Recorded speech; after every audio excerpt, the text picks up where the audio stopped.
Il a de la gourmandise, ça c'est indéniable, c'était le thème dès le début, c'était ce côté biscuité, euh, un peu épicé. On a construit cet accord biscuit tout au long du développement parce qu'il fallait...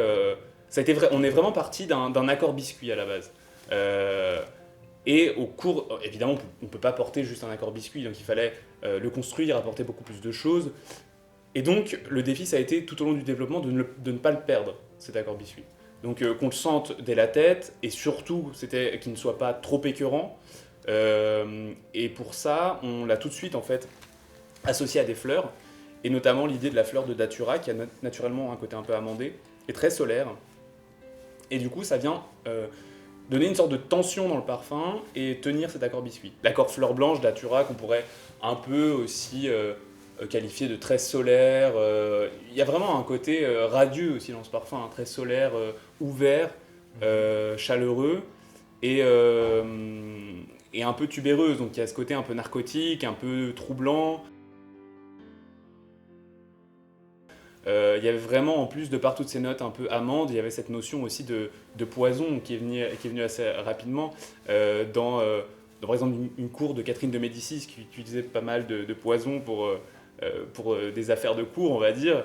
Et en fait, on a pensé aussi à ce film de Patrice Chéreau, donc La Reine Margot, qui, je trouve, incarne parfaitement ce parfum qui est à la fois très solaire, envoûtant. Dans ce film, notamment, elle est mise dans cette incarnation d'une femme ouais, qui avait ce côté un peu, comment dire, qui était un peu impertinent et qui profitait, en fait, qui était issue de cette famille royale, mais qui voulait profiter, en fait. Et donc un peu impertinente et dans tous les, comment on peut dire, dans tous les scandales que ça pouvait aussi engendrer.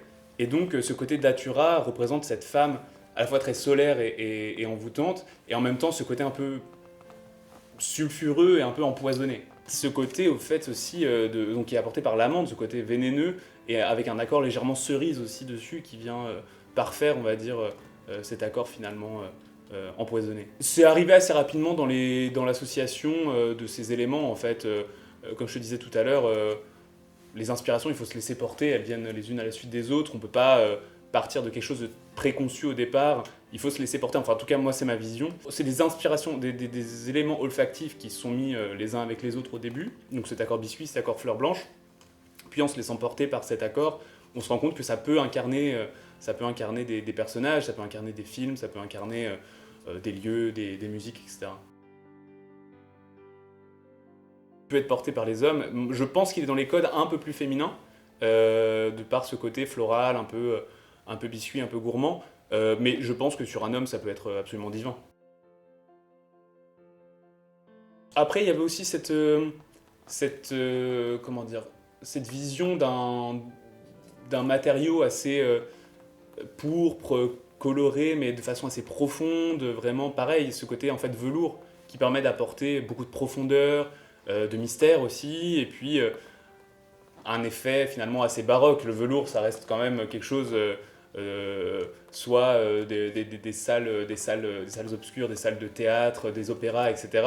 Et en même temps, des intérieurs très royaux, baroques, etc. Donc pour moi, c'était un peu aussi ce côté du velours qui est à la fois une couleur très profonde, enfin à la fois très brillante, puisqu'il y a un côté un peu scintillant, mais avec beaucoup de profondeur.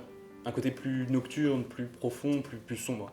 Et donc, encore une fois, on a ce contraste qui est incarné aussi par le duo Datura et Amaretti, biscuit. Enfin, ce qui a donné un peu aussi la profondeur à ce parfum-là, quand elle a été rajoutée, hein, ça a fait toute la différence, c'est l'absolute tubéreuse, puisqu'il a parfait l'accord floral du Datura, et il a donné de la complexité, de la profondeur, et puis encore, il a appuyé ce côté un peu vénéneux, parce que l'absolute tubéreuse, on est loin des tubéreuses qui sont recomposées artificiellement. L'absolute tubéreuse, il a vraiment ce côté un peu amer, un peu végétal, et ça apporte des petites aspérités qui font finalement toute la différence, et des aspérités qui sont utiles, puisqu'elles vont permettre d'apporter beaucoup de vibrations et de mystère à la composition.